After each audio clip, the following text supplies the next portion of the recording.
Let's find out. Hello, everybody, and welcome to Say Report Jr., a podcast you should be listening to, subscribe to, and downloading every single week. I am one of your hosts, Dale Decker. I'm your other host, Zack, and our lead-up time is getting slower and slower. Well, actually, slower, less and less, I should say. Well, so faster? It's getting faster. To non-existent. Yeah. No, well, it was just like we were already talking, Don't so the restart momentum... now. Sorry, Windows just tried to update on me. Oh, no, that wouldn't be good at all. I'm going to sit here and schedule an update while you talk. Sorry. It's good, because, like, it's better for your machine to do that than mine. 4:32 a.m. No one will be down here, maybe. Okay. Maybe. You say that with a lot of confidence. Yep. You know what else I say with a lot of confidence? Let's try this peanut butter stout I bought. Ooh. Nope, it's porter. So already off to a good start. So you're already wrong. Yeah, no, we already had good momentum before this because I was telling you a story, and so I was just like, you know what, I'm just gonna hit the record button, not the play button. That wouldn't do anything. I mean, I've been recording this whole time. No, you've been rewinding this whole time. What are you doing? Oh man, great job. I've been wearing a wire, and also it's not connected to anything. I just taped a wire to me. That's how this works, right? This peanut butter porter is not super peanut buttery. It's good. It tastes fine. It tastes like a good porter, but it's not. I don't taste the peanut butter. I don't think I've had enough porters or stouts to really know a difference. Or the only thing for me, the difference between a porter and a stout for me is that, like, I've almost exclusively had flavored stouts of some kind, whether they're oatmeal or vanilla or things like that. So I don't think I could tell you what a stout tastes like just raw. Yeah. Raw, straight up. Well, one stout. of them, a stout is coffee based, right? Usually. I think so. I don't know. So it's a little richer. Yeah. I don't know. I was talking about this earlier, but I think the weirdest beer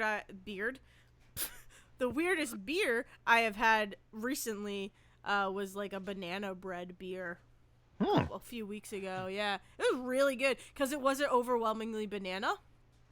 And yeah, I've learned really that made me nervous. Like, I've learned that's the best thing with flavored beer is when it's like a slight aftertaste more than anything. It's better because if it's too much like the flavor of the thing. Yeah. Or you have like a really nice aroma to it. This has become a beer podcast, yeah. Everybody. Also, I do want to say that my weirdest beard was in high school when I did the little shaggy goatee. That was a bad beard. That was a bad beard, everybody. Oh no. It's the only thing that grew for a while. Oh so. God. Was your voice hot? Your voice had to have been like squeaky. So you were. Oh no, my voice dropped. Shaggy. My voice dropped to Siegen levels pretty quickly. Oh wow. Yeah, wow. It was hard to tell the difference between me, Siegen, and our father on the phone for many years. I mean, I'm not gonna lie. When I first started, when we first started this, I thought I was talking to Siegen most of the time. I'm like, you sound like my elementary elementary school teachers who constantly called me Siegen, despite the 2-year difference. Well, I used to get called Devin. We've talked about this, and it's still weird every time you say it. Because Decker, I don't know, Devin. People knew Devin from my high school.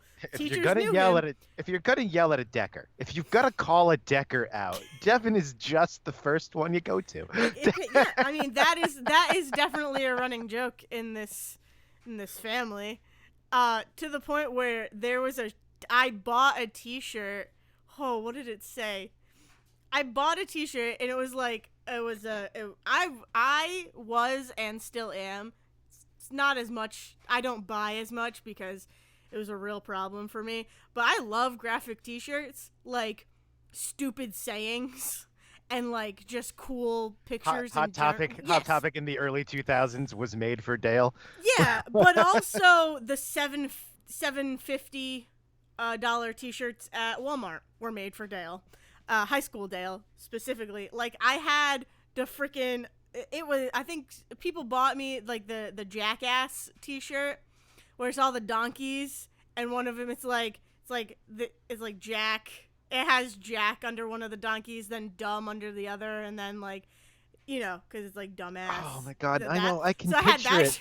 I know exactly what that. I've never seen that shirt in my life, and I know exactly what it looks like. I don't need any so explanation I had that. I because I'm had sure. Was it somehow dumb, Jack, and smart all under the same thing? yeah, I think so.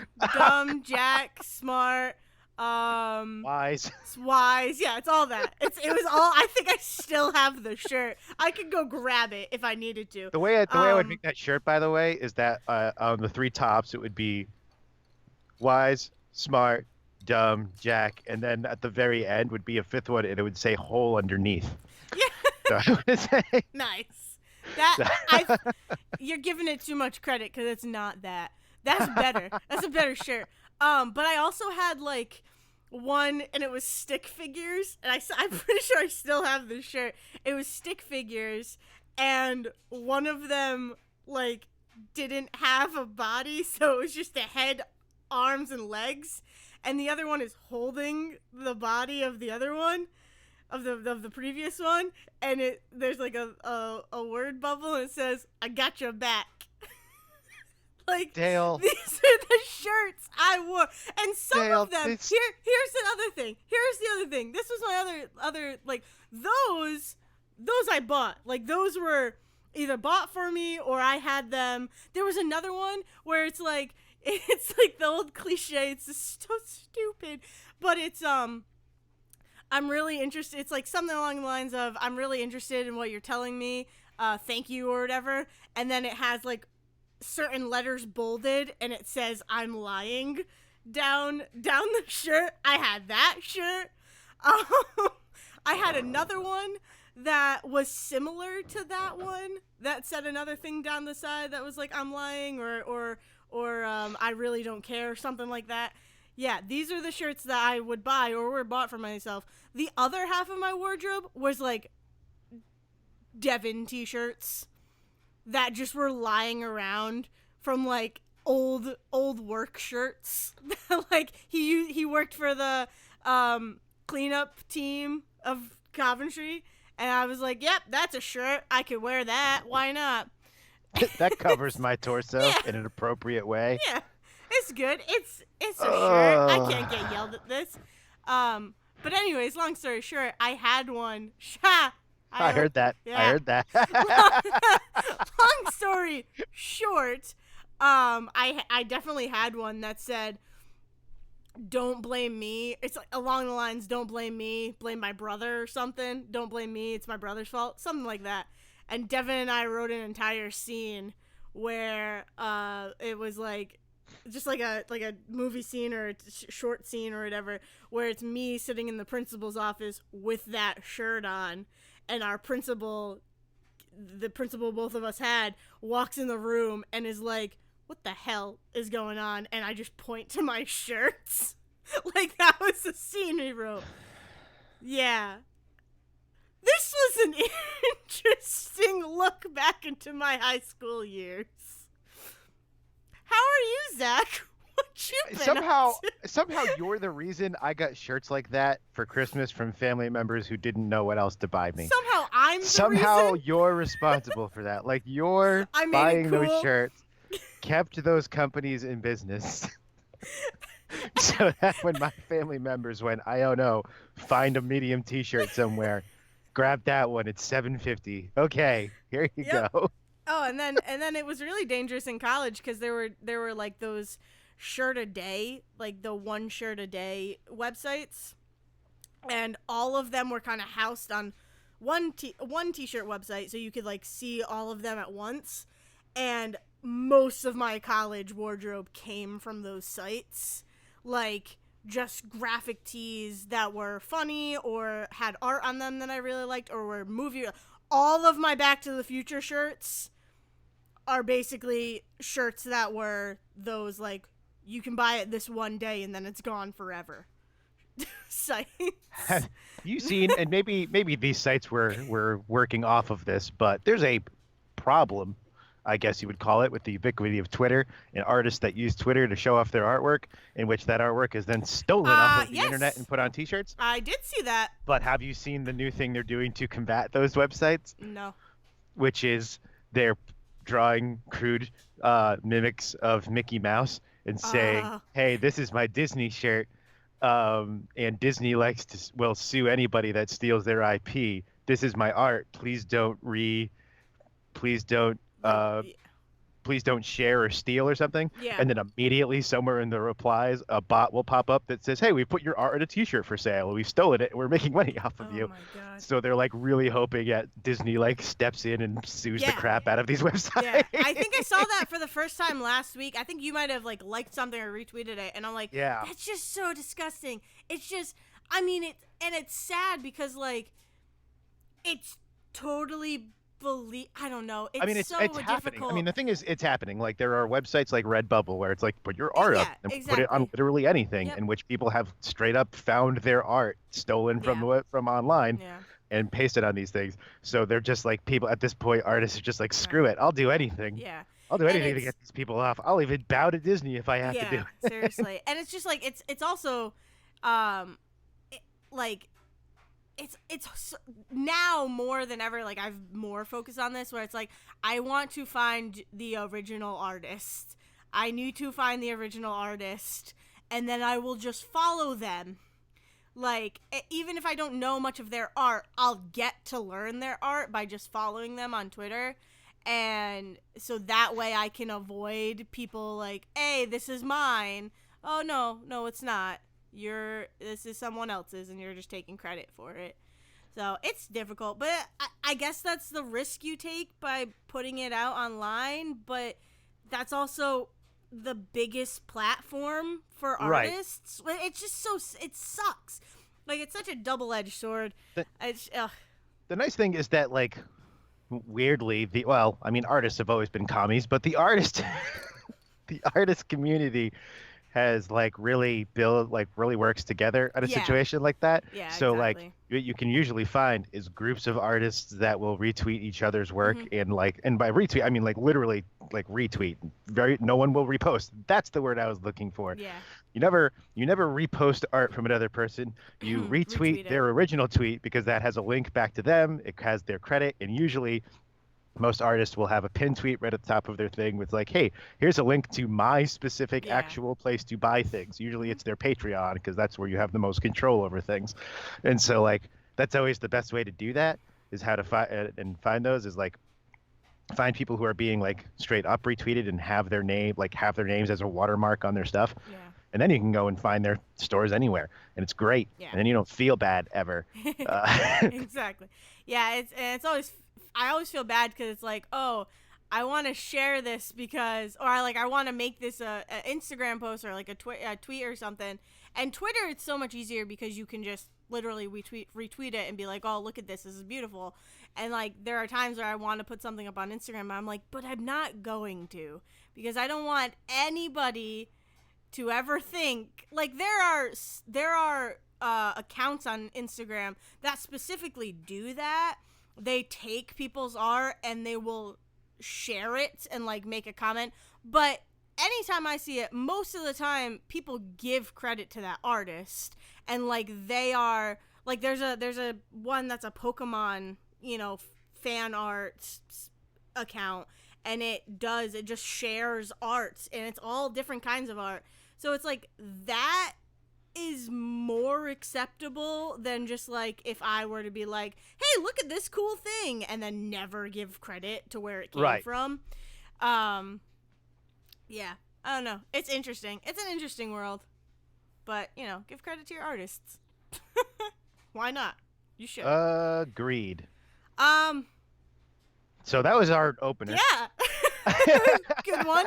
So what you been up to? Let's see. In the last 4 days.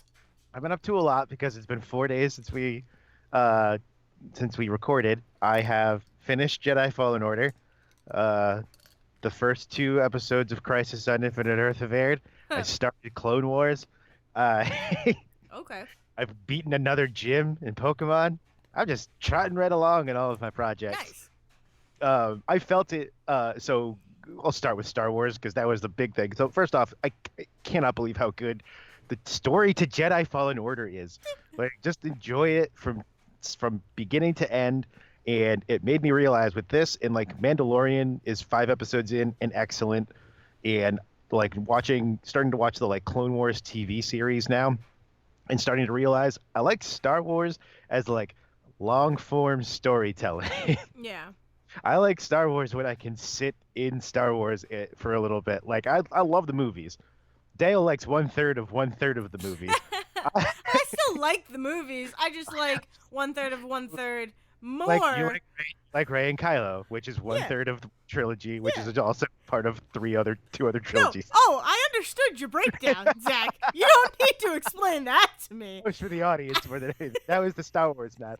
Oh, if you didn't listen to last week's episode, listen to that and then you'll understand. I Love- still like Star Wars. I still want a lightsaber. I still want to make a custom lightsaber. Wait, I was also just talking about this earlier today.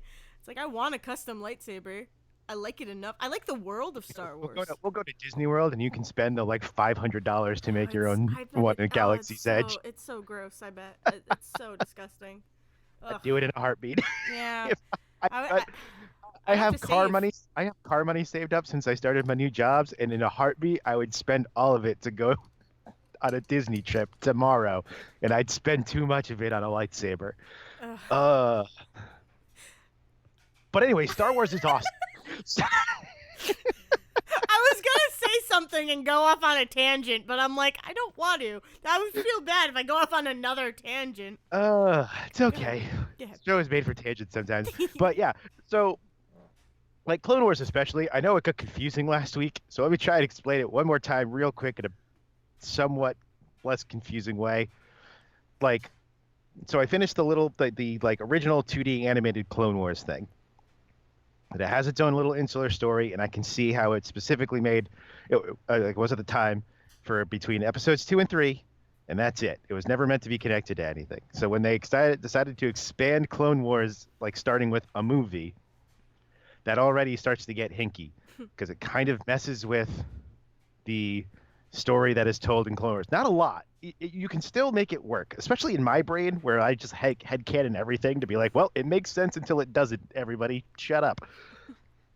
So it still fits in there. But the Clone Wars movie is great. Have you ever seen the CGI 2008 Clone Wars movie? No. So it's the first Star Wars. I mean, all Star Wars movies. It's like a spin. It's not part of the trilogy, right? No, this was literally it's a CGI film that was like the micro series is here's a movie that takes place between episode 2 and 3. No. Like that is what this is. I haven't So- I haven't seen any like Animated of those Star Wars, things. basically. Yeah. So this was a movie that is the first one out of all of them. Like they're all family movies. They're all family adventure movies. Yeah. This is the first one that is like a kids Star Wars thing outside of like the Ewok movie. The Christmas special, you mean? No. Ewoks? I mean the Ewok movie. I thought it was a Christmas. Oh. There's a Christmas special, but there's also the Ewok movie and an Ewok TV show Yes. that nobody ever talks about. Oh, people talk about them. I'd hear people a talk lot about about them in but they college. just try to pretend like they don't exist. Yeah. I still remember the scene in the Ewok movie with the freaking lake where if you fall in and you try to get out, it's like glass all of a sudden. You can't get out and the kid almost drowns and it's terrifying. Terrifying scene in that movie. Don't some of the Ewoks eat another Ewok? Am I making that up? Does They that might not do that. happen? They might do that in Return of the Jedi. I don't think that's in the movie. That might be in Return of the Jedi. That's either something I made up, actually exists, or like a piece of That's artwork that I've Porgs. seen. That's Porgs being cannibalistic. So the Star Wars, so the Clone Wars movie is the first one that is like geared for kids. It's made, and it is extremely light especially compared to Attack of the Clones and Revenge of the Sith, the movie in which you watch Anakin Skywalker kill a bunch of children and become Darth Vader. And the story to the Clone Wars is that they need Jabba the Hutt on their side, so they go to rescue his son, a character that never existed before and never exists again. I was just gonna say what? Yeah, exactly. They're just like, oh yeah, we need Jabba the Hutt because he controls all of the like outer rim worlds that are not part of the Republic, and we need to be able to travel between these planets without getting blown up. So we need to like bow to Jabba the Hutt. How can we do that? Oh, someone kidnapped his son. perfect. And of course, it's the bad guys. And of course, the bad guys then turn around and are like, no, no, no, the Jedi took your son. Don't let that. And it's a whole thing. It's really well crafted for a kids movie, but it's like so clearly made for kids. This is also the first time, I think it happens a little bit in Attack of the Clones, but this is the first time when the battle droids, the little skinny soldier droids from like Phantom Menace, are complete dumbasses. where, where like there's like a scene where you've got, I think it's Obi-Wan and Anakin and like and someone else, and they're like, oh, you're outnumbered, and the droid is like, hold on, wait, 1, 2, 3, and then gets blown up because he's too busy counting his own soldier. God. Poor droids. And then that movie becomes like almost like the pilot to the Clone Wars TV show, because it technically fits way more into that continuity. And the thing that amazed me in the Clone Wars TV show, the official CGI 7-season Clone Wars TV show that comes out, is made to be written like war stories. So it's like, it's not, there are like full threads and like serialized stories, like 2 and 3 episode arcs and stuff, but for the most part they're just these like little standalone stories that about this whole period of time between these 2 movies. And the first episode is just Yoda and 3 clones, and they're off to negotiate a thing, and they get ambushed, and so they have to fight their way through to get to the meeting that they have to make for this negotiation. That's it. That's how they open this 7-season series. It's with this little random story about Yoda and 3 clones. Interesting. And it's very and immediately in the first episode, the first thing they're doing is they're really getting on the idea that just because they're clones doesn't mean they're like faceless, like expendable soldiers. Because like that's what stormtroopers are, and that's what the clones become. Yeah. But they were like, but like we have to remember, a thing that people don't remember about cloning is that when you clone a person, you make a person. Yeah. And that's a human being you've created. Yeah. Yeah. And so like there's these whole scenes where even the clones are talking to each other. It's like, we're just expendable fodder. You can let us die. And Yoda's like, you're not expendable to me. You're a living person, actually. Yeah. And you all have individual things. So like, let's not talk like we're just gonna get blown up for a minute. Yeah. And then let's have this really cool scene where we just completely wreck shop on a bunch of joy. Jeez. That's interesting. So, yeah, you might like Clone Wars. Yeah, no, I'm sure I would. I mean, you would love Ahsoka. You would love Ahsoka. Yeah.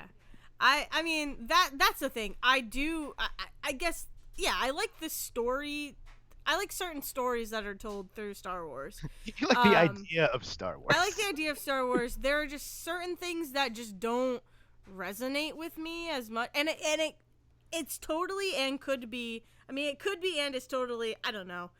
The fact that I saw them so late in the game. Like, I only saw them, when did Force Awakens come out? 2016?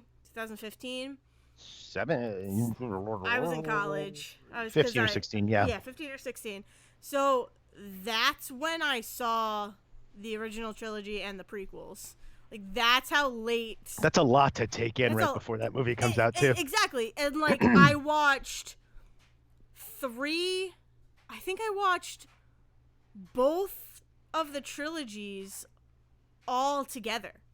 Because when we watched the original trilogy was for a film society event at school.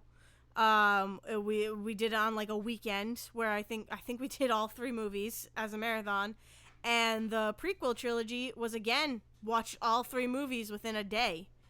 And that's why I can't tell you titles, really. I can't tell you the order of titles. Like, I know, Phantom Menace, Revenge of the Sith, Attack of the Clones. You already forgot it again. Yeah, I've said it a number of times. This episode, Clowns. you already forgot it. Yeah, I know. Attack of the Clones, like A New Hope. That's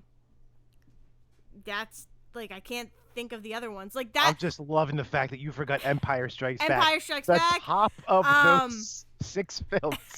Empire I'm Strikes not Back. mad at that, by the way. What's the I last just one? find it funny. It's Return of the Return Jedi. of the Jedi. That one's There we understandable go. because Return of the Jedi is also a largely forgettable movie. I said it. Everyone can shut up. But, like, that's the thing. I couldn't tell you, like, if you give me, hey, if you're like, tell me what happens in Phantom Menace, I could not tell you. Because Wait, isn't Hayden Christensen underwater? No, he's not even in that movie. See, that's the thing. That's the issue. That's the bad thing about watching movies all together. No, I mean, it's not a bad thing, but it's really like I had to absorb everything within a day. Like, I absorbed everything within a day, so it basically became one movie for me. So it's like, when you're like, yeah, they never go to water in the second movie, I'm like, I don't believe you. That is one poorly paced movie, too. Yeah. There's a reason why. Like, I feel like if I were to just sit down and like and watch one here and there, I think I would enjoy them because I do like them. It's just that's how I ingested them. So it really is hard for me to be like, oh wait, yeah, that's when that happened. Oh yeah, that's when that happened. No, I just know the full things. Then there was actually for a long time before Force Awakens came out, there was a movement for what people proclaimed was the ideal way to watch all 6 of those movies, which was you watch A New Hope and you watch Empire Strikes Back and you get to the big reveal at the end of Empire Strikes Back of, no, I am your father. And then you go back and you watch the entire prequel trilogy.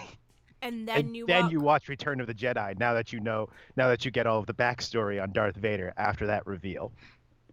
That was for years. People were like, that's the ideal way to watch that movie. Because really, and I'm going to say this now, again, remembering everybody, I'm a Star Wars fan. It's kind of, Vader's whole redemption arc is kind of bullshit. Because it happens in one fucking movie. And I'm sick of people talking about the fact that Vader was like a huge redemption arc. It's not. It's one movie. Yeah. He reveals at the very end of Empire Strikes Back that he's Anakin Skywalker. And then Jedi is Luke having a bunch of his feelings about whether or not he can kill his father to save the galaxy. And then Vader does one thing good when he kills the Emperor, and then he dies. And that's it. There is not like some sort of grand... It's not like there's a lot of grand... conversation about it. Like, Luke has a conversation with Yoda about it, and then he just goes and tries it, and it kind of works because Vader kills the Emperor, and then he dies. Again, not a well-written movie, really. Yeah, I mean, and that's Which the is thing. why I want so much more when I get all of my feelings about Kylo Ren. It's because he's already better written than Darth Vader and Anakin Skywalker were. Yeah. He deserves more than to just go turn around and do one good thing and then die or some shit. Yeah. No, I agree. I mean, I have said time and time again how much I love Kylo Ren and how much I love Anakin Skywalker and Darth Vader, I guess. But how much I love, like, those characters. But, like, it's... At least you know they're not good movies. No. I mean, that's just it. When we get into all of this, they're fine movies, They're fine. but they're fine. Yeah. I mean, they're fun. They're fun. They're good. You know, whatever. But yeah, when you break them down, you can poke holes. I mean, you can poke holes in anything. That same thing happened as soon as the the new Ghostbusters trailer dropped. Is that it dropped, and it was so weird to see a bunch of people who were like, this looks cool, and a bunch of other people who I'm sure are just really upset about all of the backlash from 2016, who just went, okay, that's cool and all, but let's all remember the fact that Ghostbusters is also just kind of a dumb good movie. Yeah. like all of this weight we've put on Ghostbusters is a little unwarranted. Yeah. I don't know. It's just it's interesting, but it's I don't know. I still like, it's so weird. I still like Star Wars. I just don't consider myself a huge fan. But then when I start talking about Star Wars, it's like, yeah, but you're not even a huge fan. I'm like, yeah, I know, but I still like it. And I think I got that feeling like that same thing happened to me with Fallen Order, where I was like, yeah, I don't need this type of Star Wars game. And then I played it. It's like, oh, this is good. Yeah. I like this world. Yeah. I like learning about this stuff, and I like being in here. Yeah. Cool. Also, I'm done with Fallen Order now, and I'm fine until I'm fine just kind of watching bits and pieces of Star Wars until Rise of Yeah. Skywalker comes out. No, I'm that's not good. like I don't need more. I'm not like sitting around vibrating in my seat waiting for it the way I I'm waiting mean, for the Picard show to come out. yeah. I mean, Star we're a Trek week is my away. Star Wars. Yeah. No, and we're a week away from Rise of the Skywalker. And Why? cats. Can we Why? talk about the fact that they fucking put cats in the same goddamn day? Can we talk about the fact that I'm actually excited for cats and I'm nobody is I'm like, excited for cats. Are you oh, kidding me? okay. Oh All right. yes. No, All no, right. no. I have been excited for cats from the beginning. It looks horrific, but then again, I the don't even play think looks it. horrific. I don't even No, think it looks okay, horrific. sorry. It looks, yeah, unsettling. I'm gonna say unsettling, but in the same way that every time I don't get it. I don't get it every time someone talks about the Cats movie and freaks out about how they look because I feel like they never looked at the freaking human beings in the cat costumes on stage because those things are nightmare inducing. All I'm gonna say is, have you ever seen The Brood? No. The movie The Asked me Brood. about this the last time we talked about cats because the brood sounds familiar. I've probably mentioned it. But you just said unsettling, and the first thing that popped into my mind was a scene from The Brood. And I can't How tell have you seen this and I haven't? I had to watch it. It was a film class. Yeah, There we go. Oh, because it's Cronenberg. I looked it up. Yeah. Fucking Cronenberg. In my monster movies class, we watched it. There was a I should scene. have gone to fucking film school. There, there is a scene in The Brood, and it's like if you can sit through that scene, you can sit through anything that's unsettling. Dale. What? I'm sure I can sit through that scene in The Brood. I've watched some weird shit in my time. Oh yeah, no, I say know. Unsettling. I don't say unsettling in a way that's gonna stop me from watching anything. No, I know.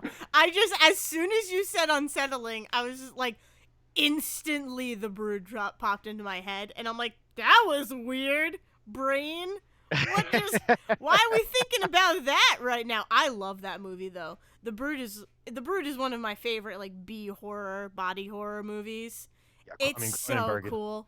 Cronenberg does all sorts of weird shit. Yeah, it's so cool. Jason X. Did you know that? What? David I didn't hear Cronenberg. you. David Cronenberg is in Jason X for a scene, I don't know. and then he dies. I don't know what that is. Oh, Jason X is in Jason. Jason in Space. Yes. Yeah. Jason as in Jason and Freddy. Freddy the guy and that Jason. No, that's Freddy versus Jason. Jason X is a different movie. But I'm saying wait. Oh. But it is Jason from Freddy versus Jason. Yes. Yeah, that's what Friday I mean. The 13th, Jason Voorhees. Yes. I couldn't think of Voorhees. The guy that directed Jason X was like some film student of David Cronenberg, and so nice. he was like, "I'm making this movie. You want to be in it?" He's like, "Yeah, but you gotta kill me real quick because this thing's a piece of shit." Oh my god. Yeah, that's crazy. But yeah, no, I'm super excited for Cats because it looks like it's gonna be a good movie. It's gonna be just ridiculous. It's great because, I mean, I know the big joke about the Cats musical is that there's no plot. I mean, the whole thing in the trailer about like, oh, they all just have a talent show basically, and then whoever wins gets adopted. Is that in the musical, or did they make that up for the movie? Sorry, I was chewing on ice. I don't know. I don't know anything about cats. I don't even know anything after watching the trailer other than I'm excited for this movie. I'm ready to watch. I'm ready. Elba and Taylor Swift just. I mean, Taylor Swift, man. whatever. But the cast is incredible. That's why I'm excited. And like, I will always listen to Idris Elba sing. Like that is very exciting because, like, yeah, it's cool. I don't know. Put Idris Elba in Star Wars, and Dale will be more excited. I mean, I will be honest. I'm pretty excited for Rise of Skywalker, just because there are things that I want to happen. Just remember, the other 2/3 of the movie also has to happen. I know. So don't fall asleep during those. I'll try my best, as long as it keeps my interest. as long as there's no, like, scene where Jin Erso is explaining to everybody what they have to do, and then they have a whole council meeting about it around a big round table, and there's bullshit talking, I'll stay awake. God, I hate Rogue One. I'm sorry, Zach. Don't like that movie. I feel like that. I have to watch it again. I feel like that scene's not as long as you think it is. I feel like it goes on forever. I fell asleep, and then I woke up, and I'm like, oh my god, this is still going on. I feel like I fell asleep for 20 minutes. I think what you did was you fell asleep during one scene and woke up during a different scene. I think you missed a chunk of that movie. They were close enough in subject matter that I was like, I didn't miss nothing. Anyway. Is that double negative? Anyways, yeah, Star Wars. I don't know. I'm excited. I like Kylo Ren and Rey. That Adam Driver's a great actor. Look at him. Their marriage story, making everybody cry. It's great. I haven't watched that yet. I haven't. The only thing I know is that it's the first time Scarlett Johansson's being talked about as a good actress in a while. So. Hey, I guess good for you. I don't know. Whatever. It's right in her wheelhouse in that it's the role she should be playing, and not, whitewashed characters or trans characters. Yeah. Oh man. Gosh. What have you done? What have I done in the past 4 days? Beat Pokemon Sword, which is great. Again, I'm halfway through, so yeah. Good for you. Yeah, I can't say anything other than now I'm trying to get a foreign Ditto so I can shiny hunt eggs, but I haven't even caught the legendary. Because even to me, that's a bullshit sentence, and I know what you're talking about. Well, okay, yeah, so it's the Masuda Method, and it is a. I don't know what does that mean? Masuda, like one of the game developers or producers. Okay. Yeah, okay. So I think Black and White, and I just learned about this piece of history, or like this piece of history a few days ago. But I think in Black and White, which is the introduction. I could be wrong. The introduction of the global trade. Yes, that's system? Gen 5. Black Black and White is. Yeah, I don't know. Gen 4, maybe? I'm not sure. I never played it, so I just know some Pokemon from it. It's 4, I think. Yeah, so in that game, Masuda added this, because shiny hunting, as if you don't know, is super rare. Shinies in general, super rare. You have like a 1 in like thousands chance of encountering a shiny. And let's be clear, when we say shiny, we mean this is a color. This is a Pokemon with a weird color palette. That's about it. That's all it is, and it sparkles when you use it. But it's just this cool thing about Pokemon that I have grown to really love. And there are some shinies that are better than others, some that are just bullshit, some that are just really bad.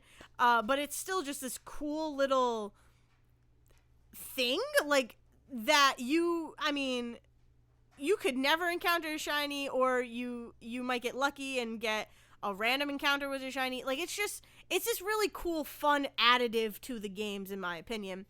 But it's super rare. Very hard to find one. The first shiny I ever encountered that was a true blue, like, random shiny encounter was a Rosalia in Alpha Sapphire.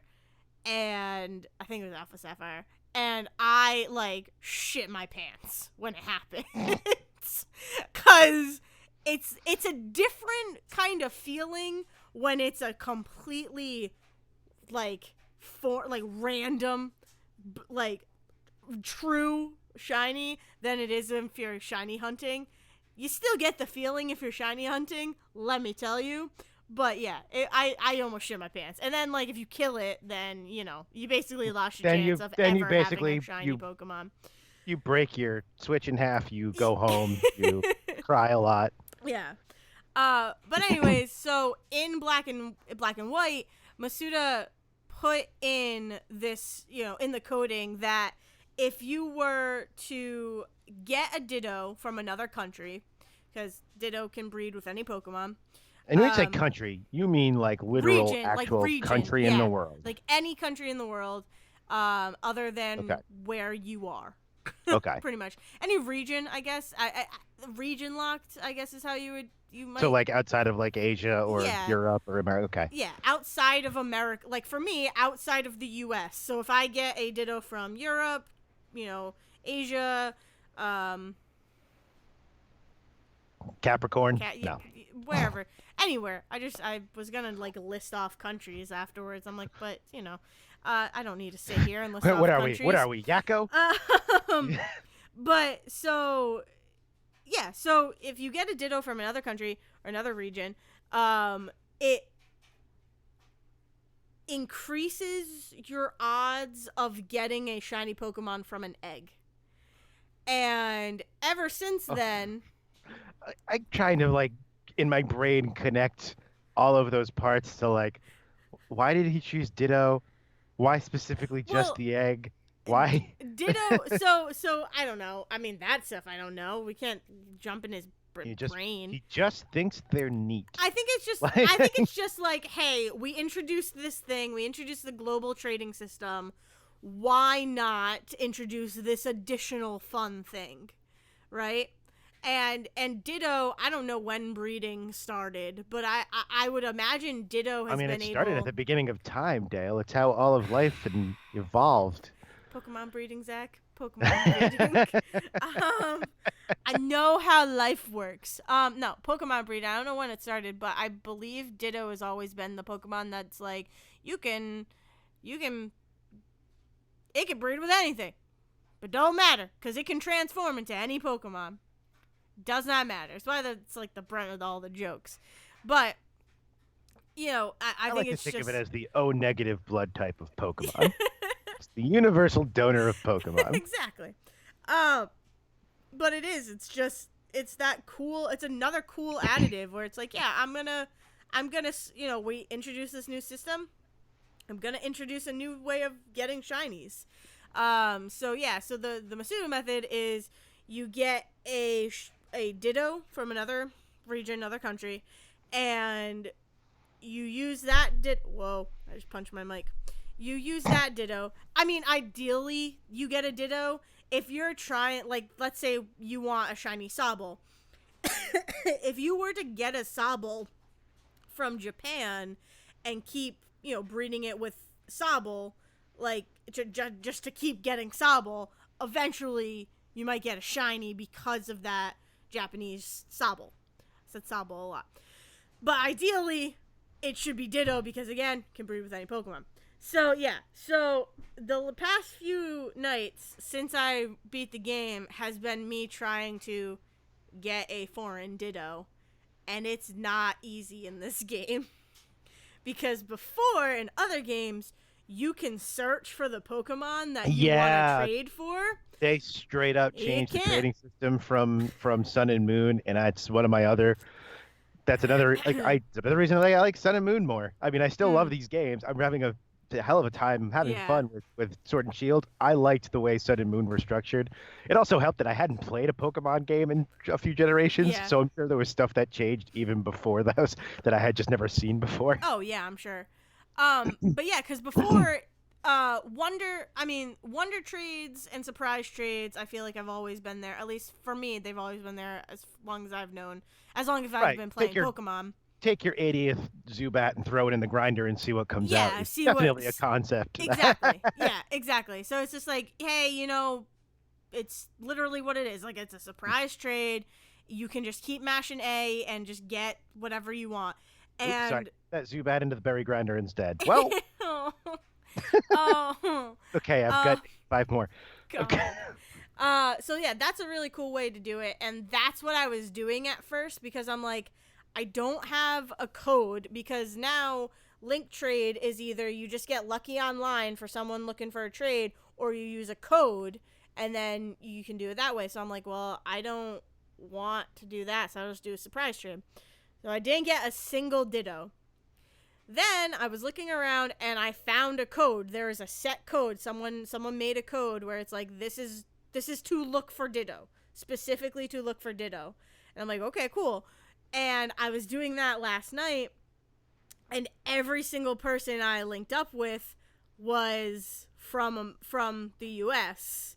And it was the funniest thing, because it's like, I know what I am doing is the exact same thing that the person in like Idaho is doing, right? Where it's, you go, you pick your Ditto, you put it up for trade, you see the other person's Pokemon, you check the other person's Pokemon summary. If it does not have in the top corner, like, Italy, ITL for Italy, or I think it's JAN for Japan, like, you immediately quit the trade. Because it's not what you're looking for. I don't want your child to play with my child. This is what I'm looking for. So the amount of times where it's just like, you look at the summary and then instantly connection error occurs, it's like, oh, that person just quit quicker than me. And it's just like, I was laughing. But it got to the point where I kept no other region. And it was like, I was falling asleep doing this thing. And I'm like, this is the dumbest shit. And it's like, literally for just a different colored Pokemon. It's all I'm doing this for. But it's fun. I should just go catch the legendary and then do this stuff. But hey, yeah. I love that you haven't done that yet. I love that there's actual, like, in-game regular-ass content you could be doing that you just have not done. Well, it's like, I get on a shiny kick, and I'm like, oh, I gotta get them shinies. I gotta get my fix. Chase the literal shiny dragon. Yeah, I gotta get my fix. I was watching a video, and I was gonna text you and send it to you and be like, this is really what you've just been doing you have Shield, right? Yes. Like, this is what you've been doing in Shield, right? Like, for real. And it's a video of a guy who, he was playing Pokemon. I don't know which one, but he was playing it, Sword of Shield, and it was like days after, or like maybe a week or so after. It was significant amount of time after the release of Sword and Shield. And he was like, I'm playing Pokemon wrong because I am still on Route 1. And the reason why he was on Route 1 is because he wanted to catch a shiny Wooloo. But it took him, like, over 3,000 encounters. Jesus Christ. So I'm watching the video, and he's like, my starter is a level away from evolving. And that's not the second evolution. That's the third evolution. It is at some point, that Pokemon's going to stop listening to you, my dude. Yeah. And it's just like, and he keeps showing, I need to send you the video. It's so funny, because he keeps showing all of the, like, kills and stuff, and all of the Wooloo deaths, which is how he phrased them. It's not how I would phrase them, but I'm using his words. Nuzlocke terminology right there. Dead. Dead. And there's one time, there's like, he shows an article. It's like, oh, how to get a shiny Wooloo, 100% accurate, blah, blah, blah, blah. And it's basically, you just invert the colors of your Switch. And so he goes and inverts the color. He's Turn like, on happens. Turn on colorblind mode. Oh, hey, look at that. He goes and he encounters it. He's like, yeah, shiny Wooloo.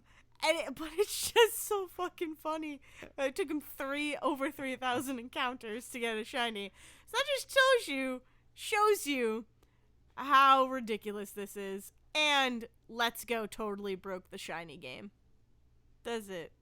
Because it put people in a specific mindset about shinies that just they can't get out of now. No, not even that. It's because of the catch combos.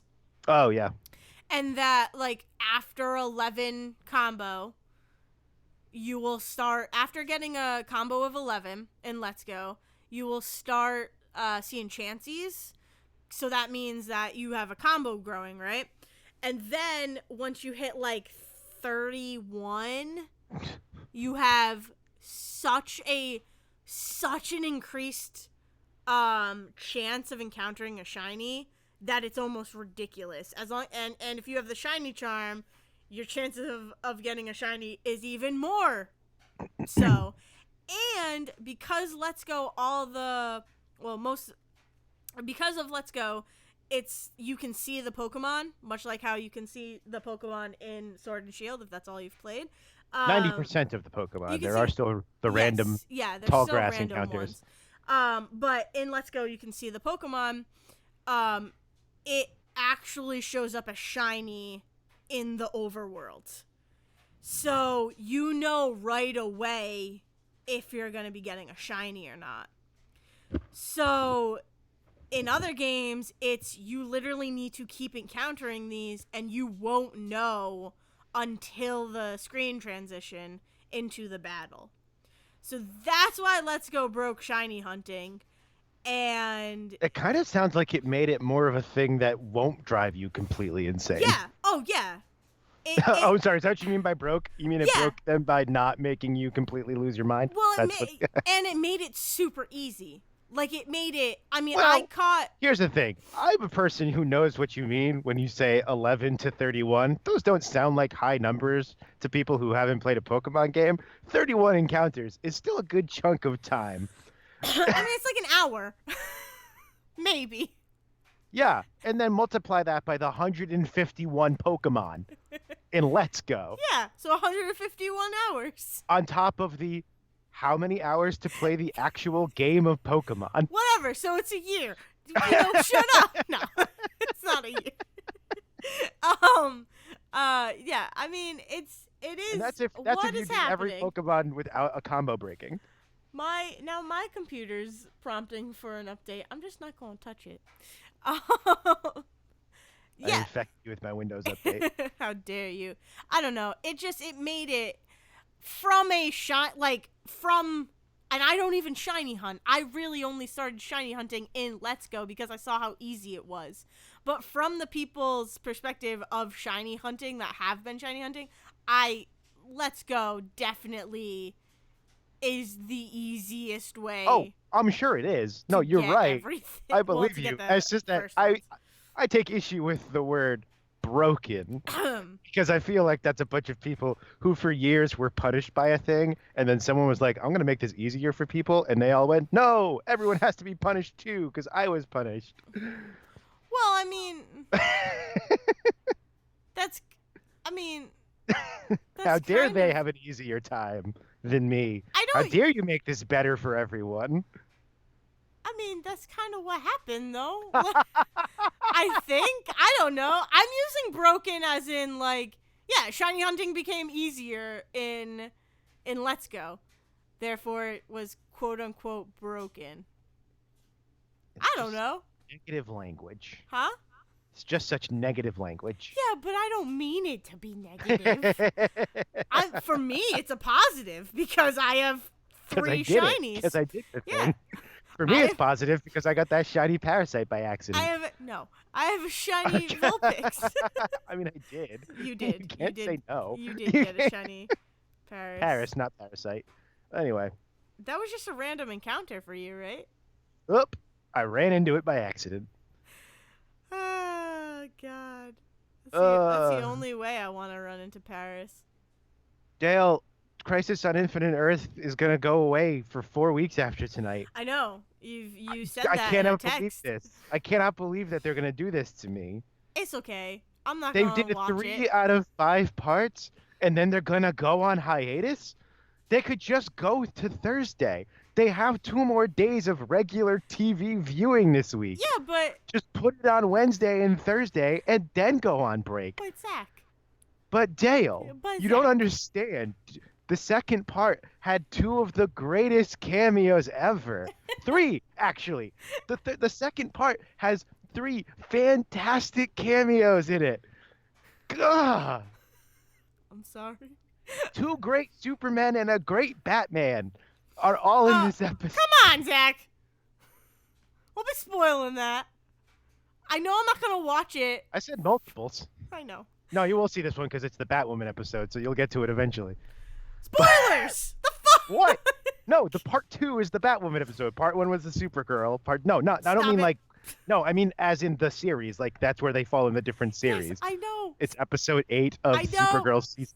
It's not a spoiler. It is a spoiler. No, Because it's now, not. cause now I know that a Superman is gonna show up. Oh, that part. Yeah. Oh my God, Imagine Zach. that one thing. No. Dale, the whole point to this series is that multiple. Anyway. I know. Anyways, yeah, I'm not gonna be watching it for a while. Uh, Or I'll watch it out of order and just be like, yeah, that was a fun episode. God, I cannot believe you. It infuriates me every time. You can just watch them. They're all available. You can just watch the 5 parts and then move on to go back to your series. Yeah, It doesn't but, actually. but you know, I But then- already want to start. I mean, it'll make me.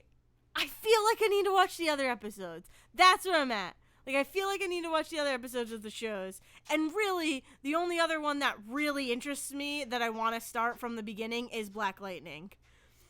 Like, that's but even then, only other one. which is funny because that he's I not care one about. of the 5 episodes in this. I thought, No, it's Supergirl, Batwoman, Arrow, Flash, and Legends of Tomorrow make up the 5 things. I think he shows up at some I point, but it's not saw- a Black Lightning episode. I He's just one of the parts of the crossover. yeah, because I saw someone on Instagram post, "Hey, Crisis of Infinite Earth, Black Lightning episode premieres tonight," and it was Cheyenne McLean. I think they just mean that Black it's Lightning. the episode that Black Lightning shows up in, Oh, but technically it's the Flash episode tonight. that makes me upset. And then it was Supergirl, Batwoman, the Flash, and then Well, anyways, I and really then I want to believe watch. it's Arrow and Legends are the 2 that are coming back in January. I really want to watch Black Lightning. That's basically. I mean, I do my also want to watch thesis Black sentence Lightning. Of this. Yes. It's just funny discussion. because I don't think you realize how out of context these episodes are. That you don't. Oh no, need- I do, Zach. Because don't you remember I told you, hey, I watched this weird episode of Supergirl and I didn't know what the fuck was going on? I do. I understand how You out of just go to context the these series episodes and are. watch it. CW made it even easy. CW has a terrible app because they have ads that take up 3,000% of your time, but they put all of Crisis under one thing. So even though it's technically a Supergirl episode, part 1 is right there and part 2 is right underneath it. You don't have to go to the different series to bring them up. Meh. Hey, guess what? What? I'm segueing again. I saw Knives Out. Yay! So, thumbs up, thumbs down. Oh, Let's start there. incredible. Incredible. Okay, good. Good, because here's the thing. So, spoiler friends, everybody, because we're going to talk about Knives Out for a second, was and we just have to gonna talk be about the really structure of the... mean. Nothing, continue. What? Continue. I'll tell you why I was going to be mean after this.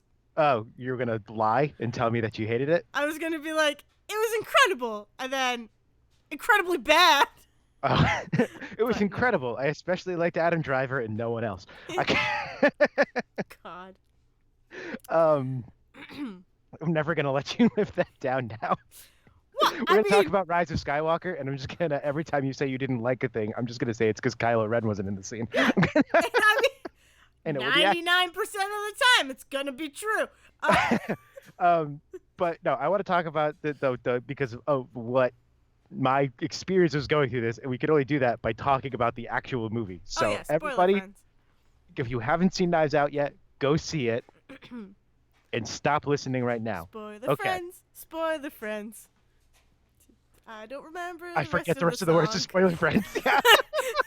We spoil things on our show. If you listen, you should know. Look out! Here come the spoiler friends. Yeah. I think that's incredibly close to what our actual very words. close to it.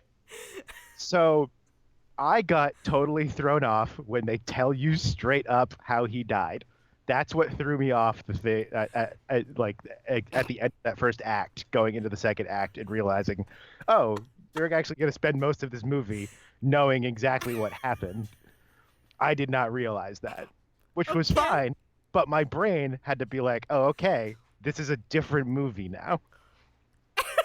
And luckily, her chemistry with Daniel Craig is so fucking good that it Yes. won me over so fast. When she is walking behind him with the dog, carrying up the Yeah. piece of the trellis, Yep. And she throws it. she just like chucks it. Yeah. I mean, yeah, I wasn't. I don't know. That's something that happens in mystery movies and And that whatnot that I love. right, and Because that's it's the thing like, that I have not watched a lot of mystery movies, and I think that's the problem because mm, I know that that is a style of whodunit, which is yes, the not the actual whodunit part, but rather the are you how going to we watch get the are there. you going to watch the person get away with it or not? Yeah. Mystery. Yeah. Yep. Yeah.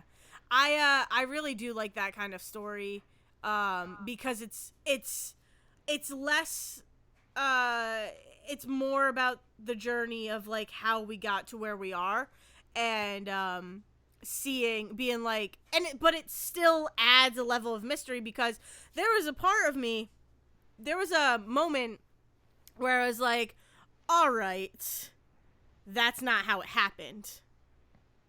Like Right. They when create what they do is create a different mystery. It becomes instead of how did he die or who killed him, it becomes actually how he died is the mystery and yeah, why he died is the yeah. mystery. But there was a brief moment where I was like, "Oh, everything she just said is a lie. Like I don't believe her." That feeling quickly went away, but Yeah, I still had that moment where I was like, "Oh, she's misremembering this. She doesn't want to remember how the night actually went, so she has fabricated this story to make it bearable for herself." And I'm like, and that if that is the story, if that is what this movie is about to be, I'm super excited. it's a Cliff versus Bruce Lee moment. Very quickly, where Oh you my have to actually god. question It whether or not happens. this is what actually happened. It happens. Yeah, and if we're Nothing. gonna follow your logic, what Marta remembers actually happens, and I guess maybe what Cliff remembers maybe happened. It does. But It yes, I had that does. same moment where I was like, is she saying this out loud? So is this what actually happened, or Or is she just is thinking she about just this? remembering this? In which case, this might actually be what happened. Yeah. It quickly the idea came to me in one moment, it was quickly gone in the next moment because I'm like, no, that's too much. That would be too much, I think. Um Well, and it would completely change her character. yeah. She's set up not only from the beginning to be this like I didn't want the twist in this movie to be that she's secretly the bad guy. Yeah. I think it actually works out really well that she is a good person who is caught up in a bunch of shit Yeah. Yeah. and she's just trying to get by. And I love and it becomes the journey that you get is what takes her from quiet mousy squared Marta to the Marta at the end of this movie who's just standing on the balcony staring at them with her coffee cup like get the fuck off my lawn. With freaking Harlan's coffee cup to Yes. boot. That's just like Like, get the fuck off my lawn. yeah. Yeah.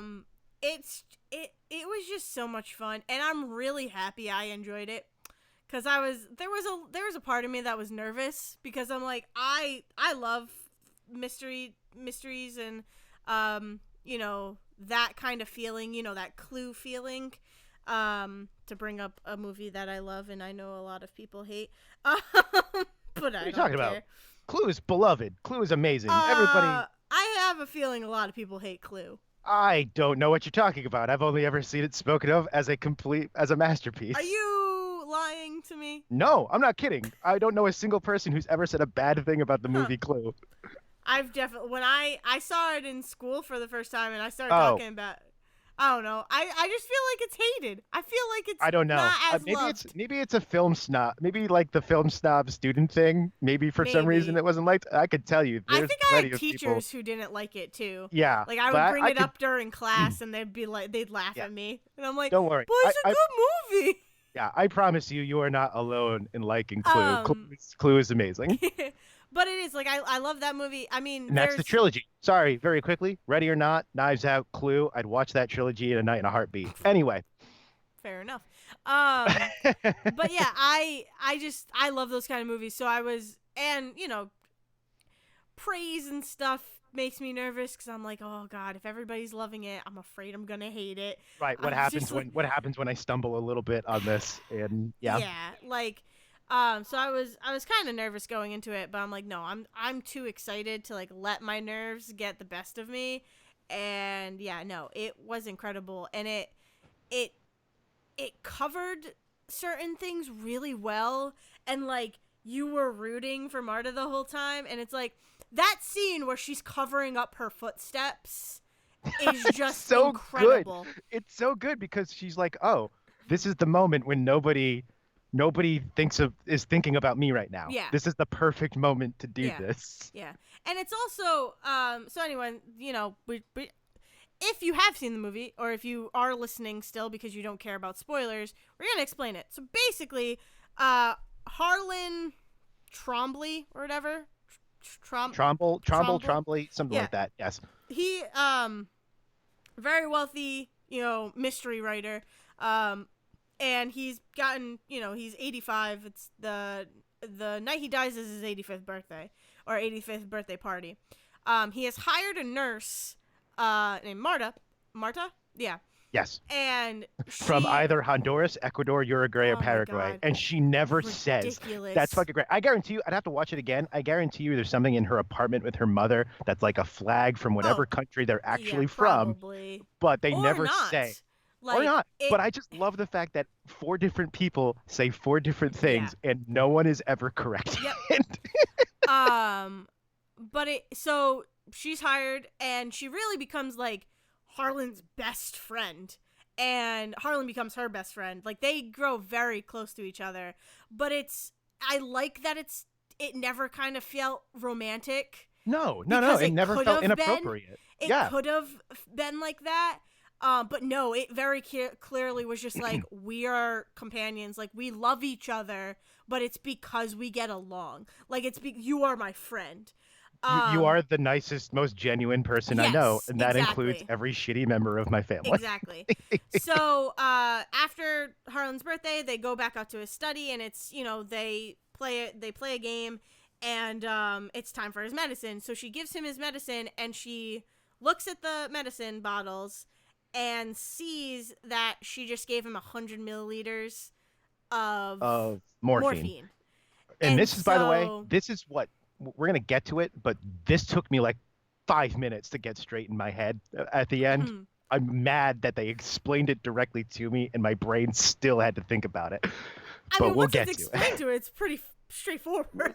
Well, yeah, no. Once it clicked in my brain, I was like, okay, yes, this is exactly what happened. And I think the problem is that my brain, as an English major, I should be better with words, and I'm not. So what happened was my brain understood what happened, but also didn't have the words to explain to me what happened. Oh my god. So I had to like sit there and be like, okay, this was swapped, and then they were swapped back, but then she swapped again by accident, but then also swapped it again by accident. There's like so much crisscrossing in that one scene that I had to like untangle everything in my head. But anyway, that's yes, another good accidentally mystery. Strange looks at the bottle.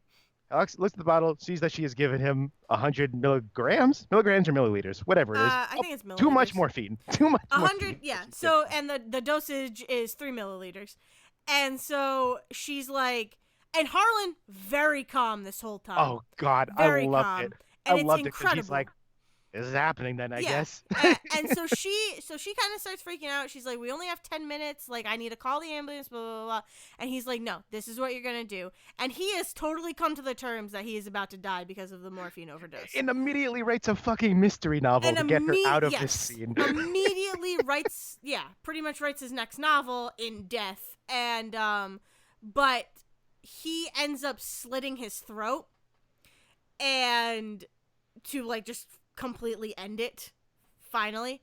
And so now it's all about, okay, Marta needs to get away with this because her mother is an undocumented immigrant, and this was her sole source of income. Like, the main thing is this was her sole. She could have gotten also, if she had never been involved in, because you find out much later, a little bit later in the movie, that he has rewritten his will to give her everything. Yes. Like, that's what ends up becoming a big sticking point. Yep. But up until you learn that, what you really think is that it, like, yeah, she might just get away with this, and it's okay because she could just walk away from this situation and let these people fucking cut their own throats about it because these people are awful, so it doesn't matter because his family sucks.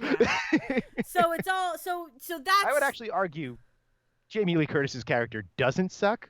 She's actually pretty cool. Out of all of them, she's the one that is not really. I can't remember if she's done anything terrible. Everybody else is.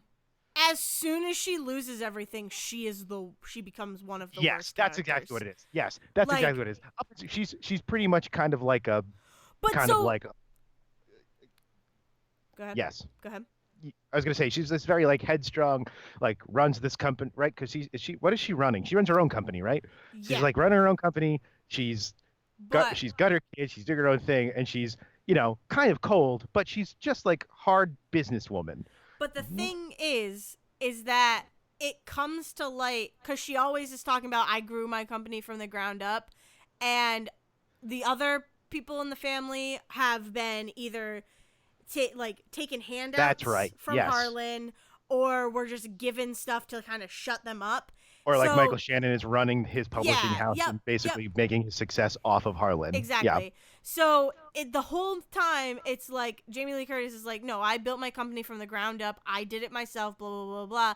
And then it's revealed that she got $1 million from To her start father that company. to start Right. that company. Yes. And it's That's like, what it is. all Yeah. right, so you still took some money from your father. So you're doing to do because this. what you kind of realize what Rian Johnson is doing with this movie is he's doing the whole both rich white people thing, and also I mean he even gets in the white feminism thing where the college aged daughter who's supposedly Marta's friend at the beginning of the movie takes like no pressure whatever to turn around and like try and screw Marta out of that money and be like, you should give that money back to us because really it's ours. Like the family is clearly pressuring her, but not a lot. They're not pressured. They're not putting a lot of pressure on her. She doesn't do a lot of fighting back. She is the one family member who I would say is the best out of them. She's the closest to redeemable. Because you have that scene at the end where she sees Marta and immediately kind of starts groveling to her and is like, I'm sorry I told them about your mother, and I'm sorry that I let them do that to me.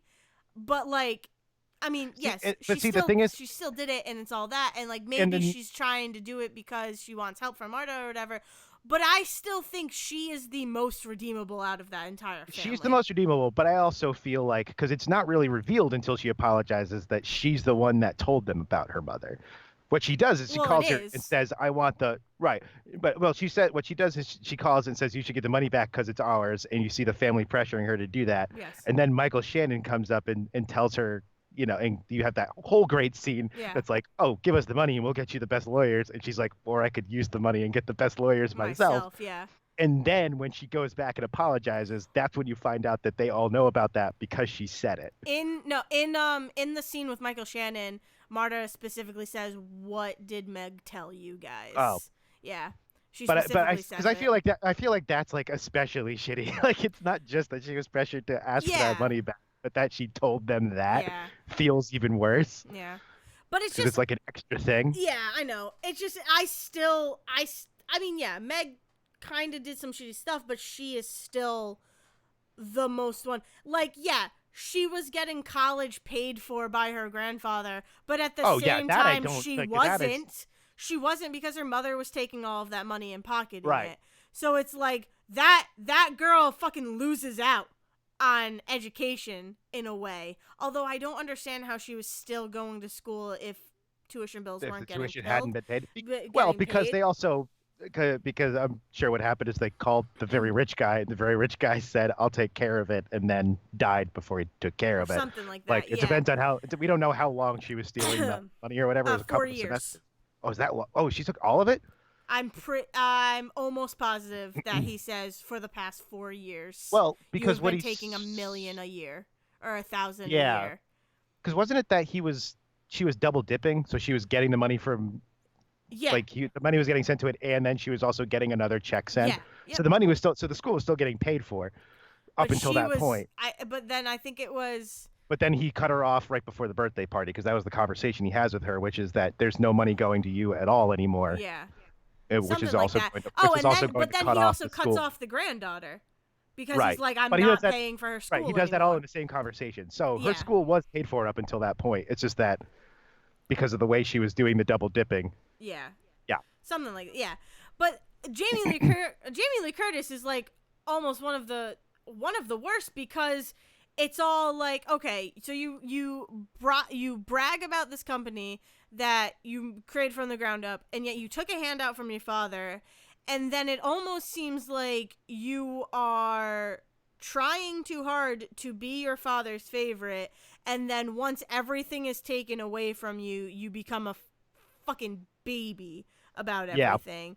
And it's like you don't even see the bigger picture, you just see all of that. And it's like she clearly did care for her father because of the little games that they had with each other. So in that way, it's, you know, you kind of feel bad in a way, but like she's still not a great person. Oh yeah, no. I don't think Like, there's a lot. I think it's very clear there's not a lot of good people in this movie. no. I'm just like, I can accept. I can look at Jamie Lee Curtis's character and be like, yeah, no, that makes sense to me. And it's like I don't find it as reprehensible as some of the other things that are done in the movie. I think that's what it is. It's like, oh yeah, that's just what rich people do. Well, fuck that. Yeah. Like, I mean, that's a lot of the central theme of this movie is that that's just what happens, and it sucks, but it's so cool. And then basically the reveal is that Marta did not give him the wrong drugs.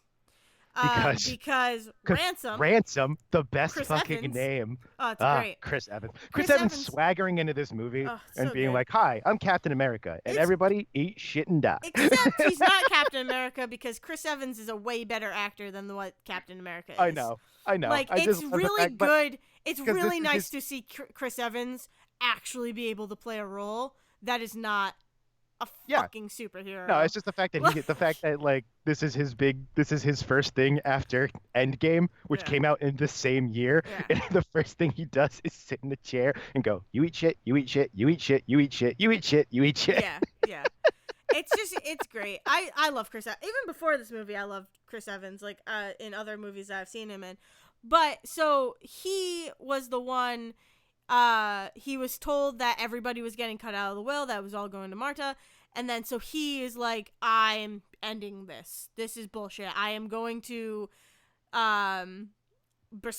besmirch, right? That's a word, right? That's how you would use that. I'm gonna besmirch Marta's good name and make it seem like she overdoses him and kills him. And so he switched the drugs. He put the actual drug. So he puts his actual drug in the morphine bottle, and he puts the regular morphine into the regular drug bottle. Then Marta drops the bottles, and without reading the labels, picks up the right one, because as a good nurse, she just kind of instinctually knows which one is the right one. Yes. Gives him the right medicine because that's what's in the bottle, but then turns it over, sees that the morphine label, and freaks out. Yep. And that for a long time, like that's what I mean when it took like 5 minutes to put all of that straight in my head, exactly what happened. That's very funny. I'm sorry. I know. It's very I was funny like, no, to I get it. But I was, you know what it was, is I was so worried after that, because so much that movie relies on tight writing. It relies on such tight writing and such like performance from those actors that immediately my brain went, I need to know that this thing is airtight, because I don't feel like liking this movie and then going online and finding out there's a giant fucking plot hole in here somewhere. And so I was like, I need to make sure I understood this thing top to bottom.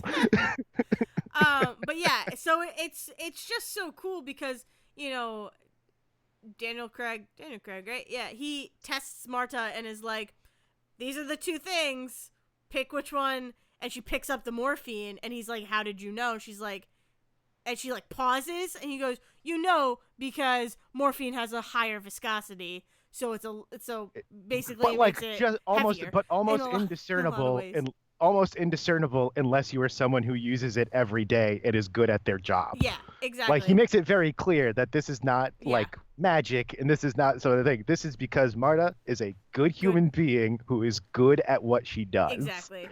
And so it's basically revealed that she had nothing to do with Harlan's death. Except for the fact that she accidentally convinced him to kill himself. Yeah. But only accidentally. Yeah, He did that because he also thought he was dying. Yeah. So like it's a tough one, because it's like, oh, you didn't really have anything to do with it, but if you just like took a breath, you might have realized. Like, if you waited the 10 minutes, I mean, the problem, had listened to you, he would still be alive. That whole thing. Right. It's like, oh, okay. Oh man. And can we just talk about like so Chris Evans comes into this movie, does his good acting because he's a good actor and you don't have to think about the fact that it's Captain America.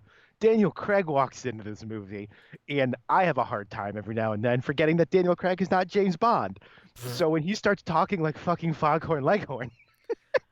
Did you see Logan Lucky? No, I haven't seen Lucky and I haven't. Oh. No, I know he's Oh. done other like I've seen him in other things, but no, I have not seen Lucky Logan. Not Logan Lucky. Come on, even I know that. It's Is it Logan Lucky? I thought it was Lucky Logan. pretty sure it's Logan Lucky. Yeah, no, you're right. I'm just Thank dumb. you. Thank you, Zach. I said this about a movie I haven't seen, so confident. Yeah, what the fuck? I'm a man. It happens. Oh my god. Yeah, no, Daniel Craig is a great actor. He's so much more than James Bond. And what happened? Well, what happened was I remember seeing the trailer for Logan Lucky and hearing his voice in that and going, "Oh man, look at Daniel Craig really pushing himself to get past James Bond." And then I never saw the movie.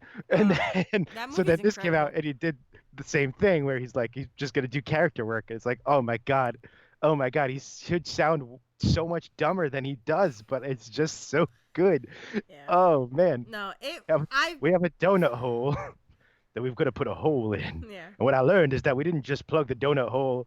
We didn't plug the donut with a donut hole. We plugged it with a smaller donut that's got its own donut hole inside. It's great. Who hired me? So good. It was really good. You should, if you've been listening this whole time, go see Knives Out because it's God, really I hope good. you've seen it already because we just gave you the whole story. But Yeah. see it anyway because the performances make that fucking. Well, yeah, and there's other bits about it that we didn't really go into. Like there's really nice just story moments that are really cool, and the whole there's like other shit going on. It's cool. It's really good. And like there's stuff that that's like is good. there's really good foreshadowing. There's certain things that are said in the big first part of that movie that just like you forget about until things happen in the third act and you're like, oh shit. I mean, I will say it's definitely like predictable in a lot of ways, but it's predictable in the way that every murder mystery is kind of predictable. And there's stuff that is shown in the trailer that should not have been shown in the trailer. So don't go see a trailer if you can help it. Don't watch a trailer for this movie. Just don't watch trailers. Just go see movies. Man. It's such a shame because I hate that idea. I hate the idea of of people who are like, oh, I don't watch trailers at all, and I'm gonna go see. Like, it's one thing if you go see every movie, that's fine. But I don't like the idea that people. I'm trying to be very cautious here because I'm about to badmouth Dale and Devin. Yeah. No, it's if you go see every movie, I know you two specifically, so I know you will go see every movie and have whatever feeling you're gonna have about them, and that's fine. I think that most people though don't have the time that we have, and like the whole idea of a trailer is like, hey, here's a movie, here's who's in it, here's the basic plot. Decide if you're gonna go see it. The problem is that the people who market movies are not good. Hold on. And so hold on. I have such a rebuttal to this. Okay. Before you go any further. Everything you just said, you can get from a poster. You can get who is in the movie. You can get the subject matter by the tagline or the log line. That's not always true. Or if you can't get it from the tagline, you can get it from the title because most titles give you exactly what the movie's gonna be about. Or you could get it from the art on the poster. Some posters do it. Some posters, yes, but I can guarantee you that if you look at the Black Christmas poster that's out there, that doesn't tell you jack shit about it. Yes, it does. No, it tells you it if you know what Black Christmas is about. Otherwise, it's 14 girls over the title Black Christmas. It's 14 girls who look disheveled. Okay, cool. That doesn't tell you at all that it's even a horror movie. God. That could still be an action movie. That could be any number of other movies. I'm sorry. Black Christmas, it's... Black Hawk Down. That's not a horror movie. Fair enough. But still, they clearly are disheveled with, blood and shit. Okay, and, cool. That's still weapons. Again, action movie. That still doesn't necessarily say. Okay, so it's a sci-fi movie. So it's an action movie or a horror movie. But still, You But that get doesn't tell you if it's something out worth of your a time. poster.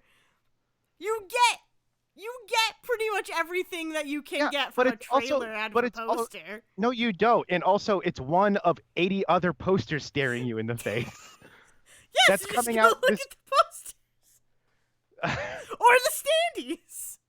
I'm just saying. There are ways around it. Here's the problem. You're thinking about trailers as they are. I'm talking about trailers as they're supposed to be, which is the whole idea of a trailer is to be like, here's like a basic, in a minute and a half, here's the movie. Yeah, but The that's problem not what is they that, are anymore. No, I know. That's what I was getting at. But I wanted to give my poster theory because I really liked it. No, they're supposed to work in tandem.